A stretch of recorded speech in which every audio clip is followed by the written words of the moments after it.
শ্রেষ্ঠ উৎসব দুর্গোৎসব।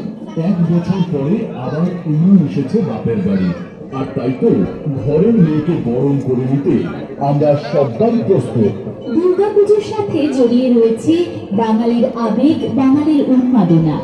আর সেই উন্মাদনার সাথে তালে তাল মিলিয়ে আমরাও জীবনজ্যোতি আত্মসহায়তা গ্রুপ দেখতে দেখতে পৌঁছে গেলাম শারদ বন্দনার 52তম বর্ষে। আসুন, প্রত্যেক বছরের মতন এই বছরও আমাদের 52তম বর্ষের দুর্গা বন্দনায় আপনাদের সকলের ঐকান্তিক প্রচেষ্টা এবং সহযোগিতায় আমাদের 52তম বর্ষের দুর্গোৎসব সুন্দর এবং সার্থক হয়ে উঠুক।